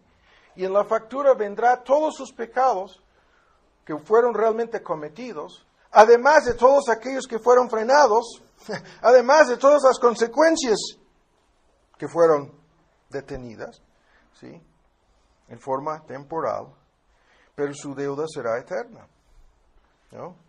Por lo tanto, esta gracia común no es más que bondad temporal, ¿no? No es más que gracia temporal, ¿sí? Por eso decimos común. Pero ahora hay más cosas aquí, no vamos a detenernos. La pregunta sigue siendo, ¿cuál entonces es la base de esta gracia común? Y las respuestas son, escuchen con mucha atención, 2 ejemplos. Génesis 39 y Génesis 18. En Génesis 39, este texto es maravilloso, porque dice lo siguiente. 39, 5. ¿Lo tienen? Aconteció que desde cuando le dio el encargo de su casa, Potifar, ¿no? ¿A quién? A José. Le dio el encargo de su casa, de todo lo que tenía. Jehová bendijo la casa del egipcio a causa de José. Y la bendición de Jehová fue sobre todo lo que tenía en casa como en campo. ¿Qué es esto? Gracia común. Estamos preguntándonos, ¿no? ¿De dónde surge esta gracia común? De la bondad de Dios, de su misericordia, sí. De su misma naturaleza fluye, de su gracia temporal, para decirlo así, fluye este paquete, pero lo hace, y esto es lo mismo ahora en Génesis 18, lo hace por causa de otros. Lo hace por amor de otros. Lo hace en relación con otros. En el caso de Potifar, el otro se llamaba José. Y aquí en Sodoma, si hubiera, vean el 21, si hubiera encontrado 45, 18, 28 personas creyentes en Sodoma, 45 personas habrían detenido y habrían servido para frenar las consecuencias del pecado de Sodoma. Pero por 55 creyentes Dios lo habría hecho. Luego por 40 en 29. Luego por 30 en el versículo 30. Si hubiera 30, ¿no? Detendré mi ira. ¿Sí?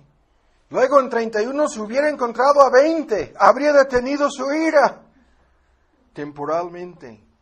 Y luego llegando al 32, si se hubieran encontrado en Sodoma, ahora esta persona aquí es una sola persona que está viviendo en Sodoma.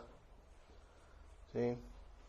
Y si hubiera encontrado Dios 10 personas como esta persona, habría sobrevivido, habría sido librada la ciudad o las ciudades de Sodoma y Gomorra de esa destrucción. Pero resulta que se encontraba una sola persona ahí que se llamaba Lot. Y por la presencia de un solo creyente, ¿sí? Dios estaba deteniendo su ira. Eso es otro asunto. Es un asunto gigantesco. Es un asunto muy grande. ¿No? Pero el punto es que la presencia de la gracia común de Dios se aumenta o se disminuye en relación con la presencia de creyentes. Eso es un argumento que lo hemos dicho para la mayoría de ustedes. Eso no es más que un repaso de cosas que hemos escuchado 1000 veces, pero hay que entender de qué se trata esta gracia común de Dios. Se aumenta y se reduce en relación con la presencia de creyentes o una influencia cristiana. Punto. Estos son dos, hay otros ejemplos de lo que estamos diciendo aquí en la misma Biblia.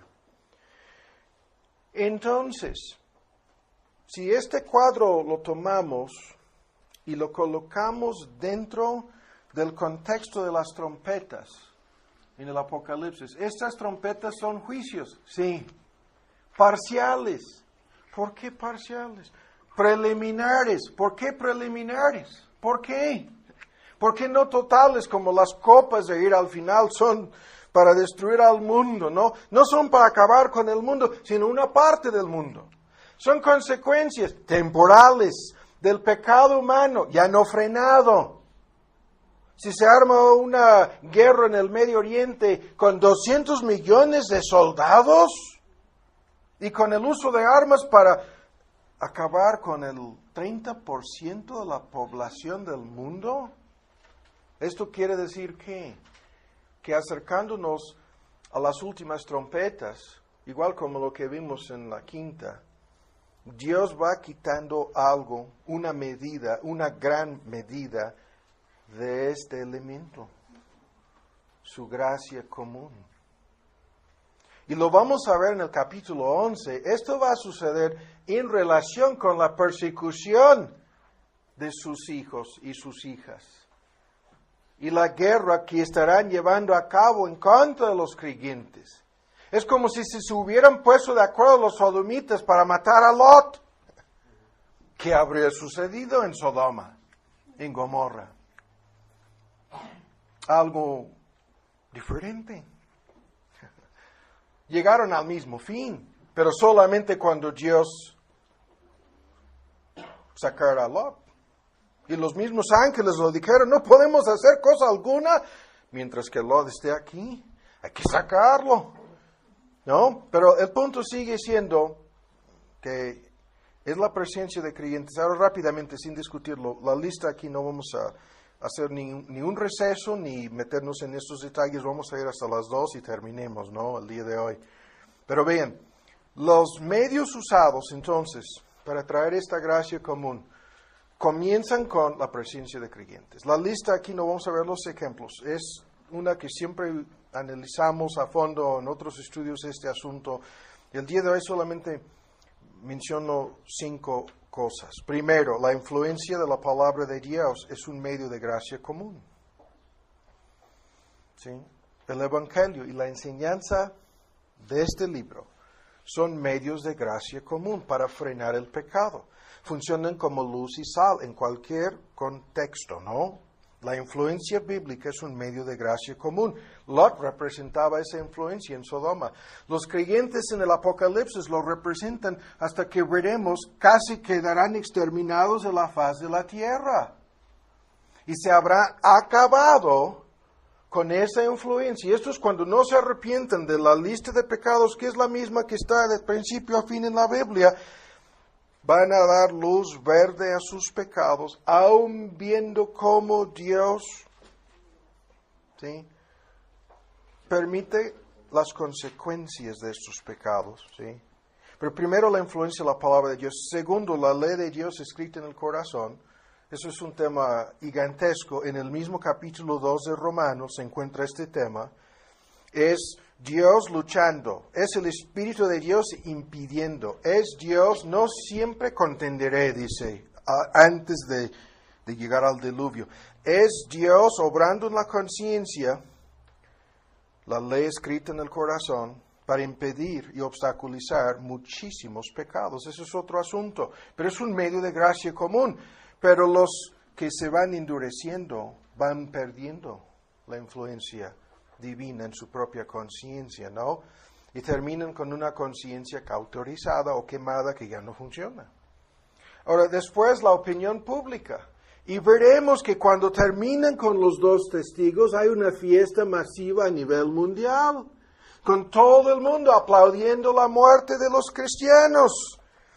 Pero mientras que la opinión pública no llegue a ese extremo de pecaminosidad, mientras que la gente se levante en cualquier lugar para decir, ya basta con la impunidad o con X pecado, la opinión pública es un medio de gracia común. El gobierno humano en Romanos 13 es el instrumento de Dios para infundir temor y castigar a los malhechores. El gobierno humano es otro medio, y mientras que el gobierno humano no caiga en la trampa de dar rienda suelta al pecado, como lo harán al recibir al anticristo y formar un gobierno abiertamente en contra de Dios, la gracia común sigue funcionando, ¿no? Mientras que no llegan a ese extremo. El gobierno humano es un medio de gracia común que se convertirá al fin en un medio diabólico para dar la bienvenida al anticristo. Y en quinto lugar, la providencia, sin discutirlo.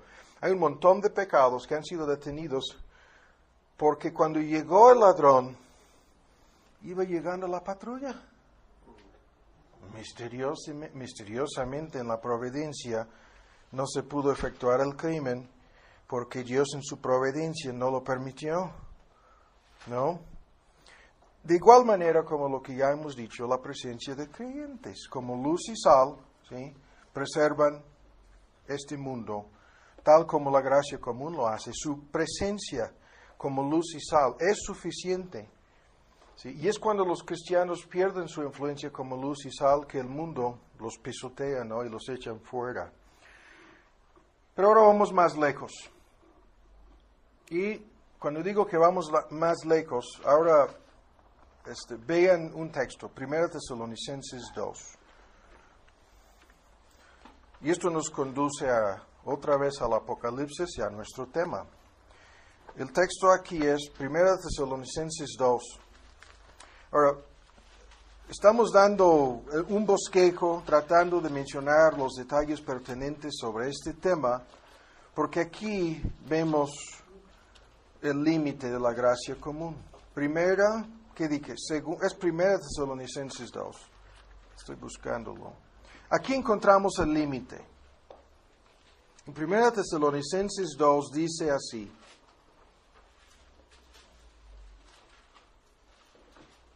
¿Lo tienen? Sí.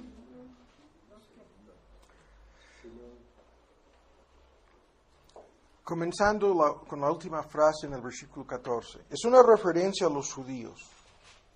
¿Qué hicieron los judíos? mataron a su Mesías, ¿no? ¿Sí? Y persiguieron a los cristianos en aquel entonces. Entonces, cuando dice en 2:14, vosotros han padecido, ¿no?, las mismas cosas de vuestra propia nación, como también ellos de los judíos. Cuando dice que mataron al Señor Jesús, a sus propios profetas, y a nosotros nos han perseguido, no agradan a Dios, se oponen a todos los hombres, prohibiéndonos hablar a los gentiles a fin de que se salvan, para llenar, colmar, es colmar hasta la medida, esa es la palabra, ¿sí?, sus pecados. Y dice, pues vino sobre ellos la ira de Dios hasta el extremo. Ahora, este asunto simplemente lo mencionamos. Esta idea está en muchos textos. Y dice lo siguiente, que Dios ha predeterminado un límite para el alcance del pecado humano. En Génesis 15, el texto dice, no ha llegado a su colmo la maldad del amorreo, ¿no? Y la idea es a su plenitud, al límite predeterminado por Dios. La gracia común de Dios tiene un límite. Y eso es la misma idea de una tarjeta de crédito. Tienes un límite predeterminado en tu tarjeta de crédito, ¿no? Un límite máximo en relación con lo que tú puedes cargar a la cuenta. Ese límite ha sido predeterminado por el banco. Y cuando llegas al límite te quitan la tarjeta, ¿no? O te encierran, como sea. O ambos, ¿no? Y ese límite es el tema aquí. Los judíos llegaron al límite de sus pecados, crucificando a su Mesías y persiguiendo a los cristianos. Y al llegar a ese límite, vino la ira de Dios, la factura, ¿no? Fueron invadidos por los ejércitos romanos, destruidos como nación en 70 D.C., su templo reducido a piedras, quemado. Los eruditos hablan de 1 millón de muertos, ¿no?, de judíos que murieron en el sitio de la ciudad.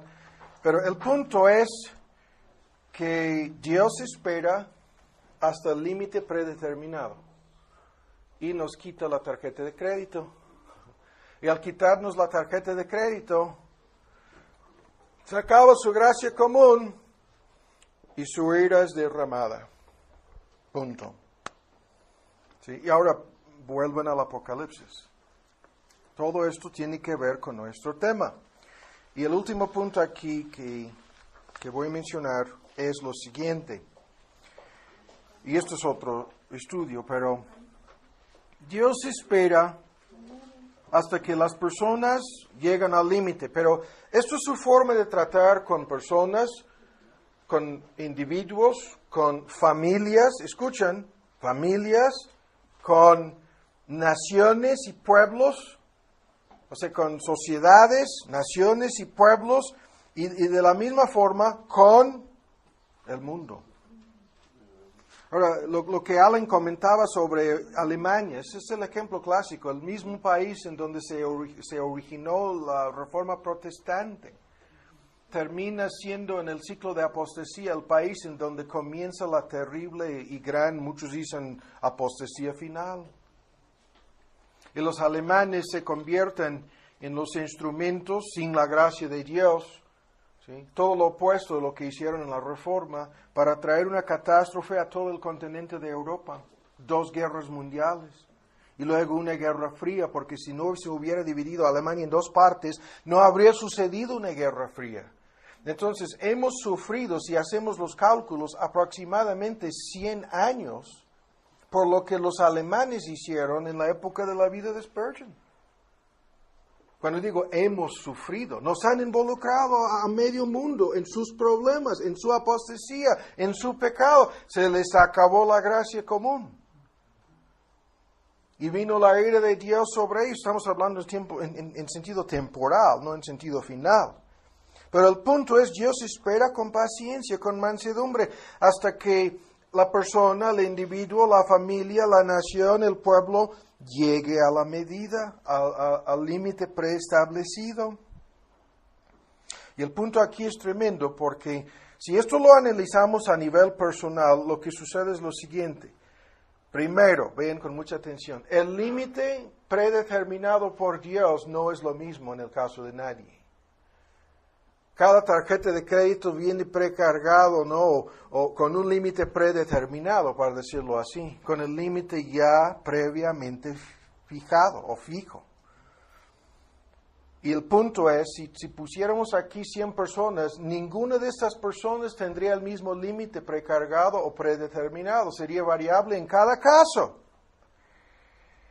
¿Me explico? Y segundo, vean, en esta medida o límite predeterminado por Dios, hay una cantidad de pecados. ¿Sí? Y la cantidad es diferente. De eso se trata. Y según lo que estábamos leyendo en Romanos 2, cada día y cada hora y cada momento en que siguen pecando, se están acercando al límite. Y algunos son totalmente palacios y les gusta gastarlo más rápido que otros. ¿No? Algunos llegan más rápido al límite que otros, porque todos lo están cargando, ¿no? Y como el límite es variable en cada caso y lo están gastando más, eso es la vida, la historia de cada persona, ¿no? Algunos es como si estuvieran en una competencia para ver quién puede gastar más, pero lo que están malgastando aquí es su gracia común. Al pecar más, se les está acabando más rápido. Y para no dar más aquí sobre la ilustración personal, nadie sabe qué tan cerca está. Tenemos sermones sobre esos detalles en donde lo aplicamos al caso de cada persona. Nadie sabe cuál pecado será su último. Nadie sabe qué tan cerca se encuentra al límite. Pero lo que tenemos aquí en el Apocalipsis, llegando a estas trompetas preliminares, nos mandan un aviso, ¿no? Del banco que dice, se te está acabando, es como en tu celular, se te está acabando el crédito, ¿no? Tienes tantos días y tienes que cargar tanto, tienes que pagar tanto, porque si no, te lo vamos a quitar, ¿no? O la línea, o el teléfono, o la tarjeta, como sea, pero por lo menos nos llega un aviso, ¿no? Por eso algunos de ustedes ya no tienen tarjetas de crédito, ¿no? No les gusta que llegue el aviso. Y algunos ni tienen celulares porque, ¿cómo no me van a dar más tiempo? Pero aquí no se trata de bancos, ni tarjetas, ni teléfonos. Aquí se trata de la vida. Y nadie sabe qué tan cerca se encuentra a su límite. ¿No? Una persona Dios le puede haber predeterminado un límite que resulta en que a los 15 o 20 años de edad se le acabe. Y se va de este mundo. ¿No? Según el cuarto caballo, eso es lo que sucede con un 20 o 25% de la población en este mundo. Mueren anticipadamente o mueren antes de lo que parecía ser su tiempo. Mueren en forma prematura, no se les acaba rápido. Creían que habían metido una tarjeta de $1,000 y resulta que era de 100. ¿No? Y llamaron hasta África y China, ¿no?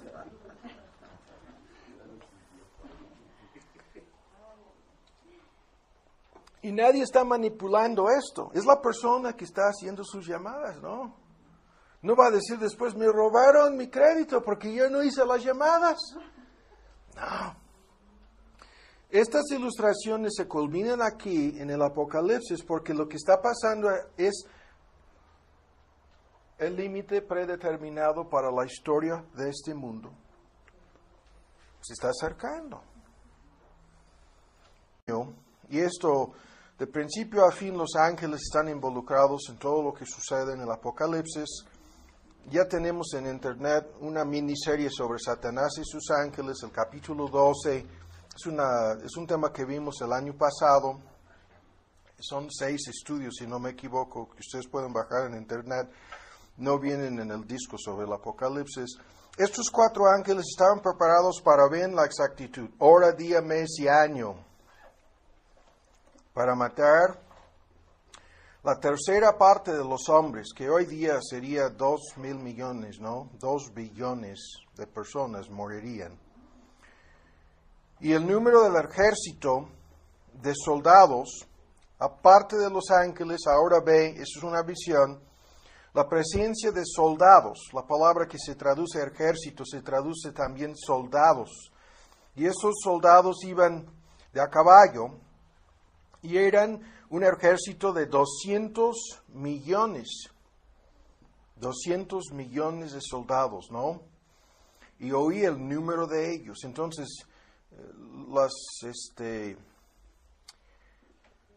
los detalles aquí son detalles muy exactos, ¿no? Un ejército, quizás el más grande que se haya reunido en la historia del mundo, para realizar un ataque en relación con los ángeles, que siempre están involucrados en el Antiguo, en el Nuevo Testamento, en todas las descripciones, en todas las explicaciones acerca de lo que sucede en medio de una guerra. Hombres y ángeles están, o sea, hay 2 mundos, ¿no?, que están participando, 2 esferas, la esfera o la dimensión espiritual y la esfera física. Aquí tenemos el panorama, ¿no?, de un ejército de 200 millones de soldados en la tierra y unos ángeles que están involucrados en este mismo asunto, y el resultado de una catástrofe, ¿no?, la muerte de una tercera parte de los hombres. Y así vi los caballos en visión, y hay una descripción aquí misteriosa de estos caballos. Dice que vi en visión a estos caballos, sobre ellos estaban sentados los soldados, ¿no? Los cuales tenían los soldados corazas de fuego, de zafiro, jacinto, ¿no?, y de azufre. Corazas, estos son diferentes colores, como veremos en un momento. Las cabezas de los caballos describe a los soldados vestidos de corazas misteriosas, y las cabezas de inmediato va a describir a los caballos. Las cabezas de los caballos eran como, cada vez esta es una forma para decir que nos estaba hablando de una visión. Ahora, estamos ya en esta parte de las trompetas, que son juicios preliminares. No sabemos exactamente cómo serán cumplidas estas cosas. Lo que vimos hace 2 sesiones, las 4 trompetas, ¿no?, que tenemos en el capítulo 8, que afectan la ecología, medio ambiente del planeta, los medios necesarios para sostener la vida, afectan la vegetación, el mar, fuentes de agua, el sol. Una catástrofe ecológica a nivel global es lo que parecen indicar las 4 trompetas, ¿no?, que vienen en el capítulo 8. Vimos hasta el capítulo 9, la 5ª trompeta, que nos habla de una plaga de langostas, ¿se acuerdan ustedes? Y concluimos que es un ataque espiritual, son demonios que salen del abismo, y su cabeza es Satanás mismo, ¿no? ¿Se acuerdan ustedes de lo que vimos sobre la 5ª trompeta? Ahora, el día de hoy vamos a resumir, no vamos a tardar mucho con la 6ª trompeta, y después de resumir esto de la 6ª trompeta, que afecta la vida física de los hombres en este mundo, un 30% o más de la población de este mundo sufrirá los efectos de esta 6ª trompeta. Vamos a hacer un paréntesis para colocar todo este asunto dentro de un marco teológico bíblico y relacionarlo con el fin del tiempo en el capítulo 10 y el pequeño libro, ¿no?, que produjo este efecto amargo y dulce en el estómago del apóstol Juan. Ahora vamos a dar lectura comenzando en 9:13. El 6º ángel tocó la trompeta. Oí una voz de los 4 cuernos del altar de oro. Esto es una voz en el cielo, ¿no? El altar que estaba delante de Dios, diciendo al 6º ángel que tenía la trompeta: desata los 4 ángeles que están atados en el gran río y eso es el nombre impronunciable para mí. Éufrates. Éufrates, muy bien. Cada vez Alan lo va a decir y yo voy a hacer eco. Éufrates, otra vez por favor. Éufrates, otra vez. No. De nada sirve para mí decirlo 100 veces, no puedo pronunciar esa palabra. Ese es el río en donde han caído hasta los tanques norteamericanos en su invasión cerca de la ciudad de Bagdad, en Irak, ¿no? Que es una parte de antigua Persia.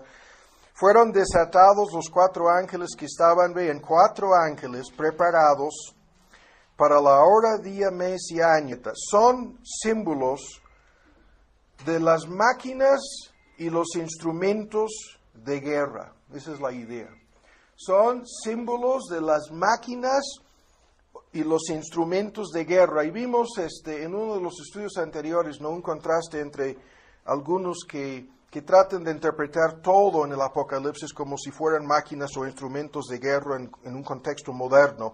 Pero se mencionan estos caballos, lo vuelvo a decir, no solamente en el Apocalipsis, sino prácticamente en todas las descripciones bíblicas de tiempos de guerra. Y siempre en el contexto histórico se refiere a los caballos en las descripciones de guerra, citando estos instrumentos, porque eran en aquel entonces tremendos instrumentos. Un ejército que iba de a caballo, en contraste con un ejército de pie, ¿no? ¿Quién va a ganar en algo así? Los que van en caballo, ¿no? Van a acabar con los que andan de pie. Y esto es el instrumento que vemos aquí. Estos caballos, para decirlo en este sentido, serían los mejores instrumentos de guerra que un ejército en aquel entonces, hace 2000 años, o hace 4000 años, o hace 6000 años, como sea, los mejores instrumentos de guerra, ¿no? Y es común en la Biblia, en todas las profecías de esta índole, mencionar instrumentos de guerra y, en el contexto histórico, citar la clase o el tipo de instrumentos de guerra. Ese es el punto. Y estos instrumentos de guerra, estos caballos, son extraordinarios, según lo que acabamos de leer. Ahora, el tercer punto. El primer punto, no son ordinarios. Segundo, son instrumentos de guerra. Esa es la conclusión de la mayoría de los eruditos, antiguos y modernos. Ahora, tercero, no hay nada en esta sexta trompeta respecto a un efecto espiritual que estos caballos tengan, o este ejército que va a acabar con un 30%, ¿no?, de la población del mundo. No hay nada acerca de algún efecto espiritual, en contraste con lo que vimos en la quinta trompeta, en donde son demonios que afectan directamente la vida espiritual de los hombres. El único efecto espiritual de este ejército, ¿no?, de soldados, 200 millones y sus caballos, es al final cuando los versículos 20 y 21 afirman que no se va a arrepentir nadie, ¿no?, que se van a endurecer los hombres, nada más. Entonces, esto también, el hecho de que el efecto del trabajo de este ejército es netamente, es un simbolismo, cabezas de leones, los caballos, ¿no? Y bocas raras, porque de la boca de ellos salía fuego, humo y azufre. 3 palabras importantes: fuego, humo y azufre.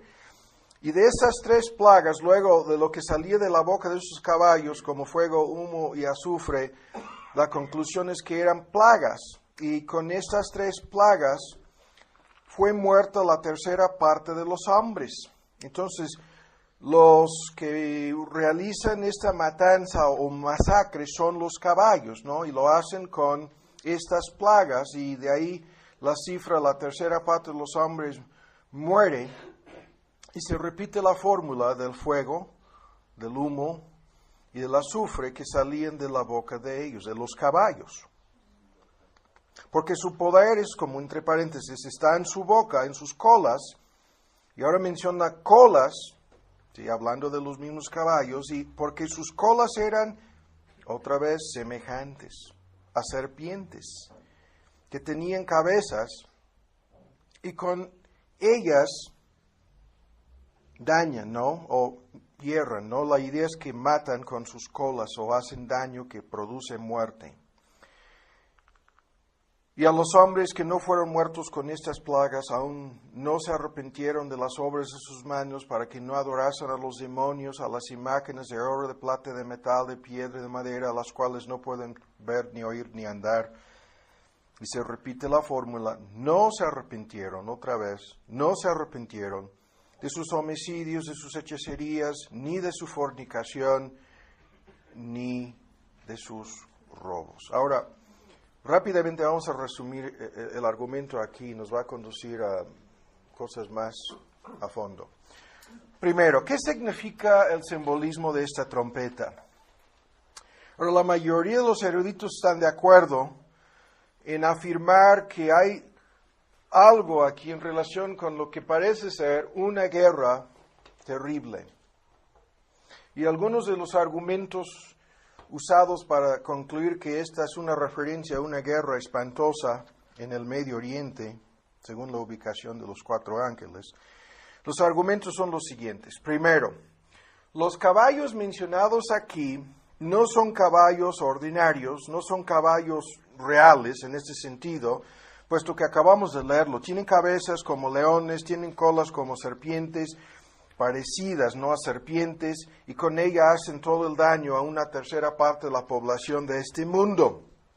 Pero de su boca de ellos, de estos caballos, ya lo hemos leído 2 veces, sale fuego, humo y azufre, y este es lo que efectúa la muerte de una tercera parte de la población de este mundo. Ahora ven con mucha atención el argumento aquí. En el Apocalipsis, los caballos aparecen varias veces, ¿no? Incluso ya hemos visto, tenemos un estudio detallado, grabado sobre los 4 caballos del capítulo 6. Y estos caballos, de igual manera como aquí, de igual manera como al final, como veremos en el Armagedón y en la segunda venida de nuestro Señor Jesús, caballos están presentes, ¿no? En todos estos puntos cruciales en el libro. Y estos caballos realizan siempre un papel como instrumentos en las manos de Dios. Por ejemplo, en el capítulo 6, los caballos, ¿se acuerdan ustedes? El caballo blanco tiene un efecto espiritual sobre la vida de los hombres en este mundo, y el que está sentado sobre ese caballo es nuestro Señor Jesús. Luego hay un caballo rojo, y su tarea es la de hacer exactamente lo que vemos aquí, de quitar la paz de este mundo. Y el caballo rojo del capítulo 6 afecta la vida política nacional de todos sus países. Ahora después hay un caballo negro que afecta la vida, ¿se acuerdan ustedes? Económica. La vida económica, y trae una catástrofe económica al mundo. Y por último hay un caballo amarillo que afecta la vida física. En el contexto se refiere a cómo a través de varias plagas o efectos o fenómenos el caballo amarillo quita la vida de 1/4 parte de los seres humanos en este mundo. Hay un análisis detallado de esos caballos, sus efectos, pero el punto sigue siendo lo mismo.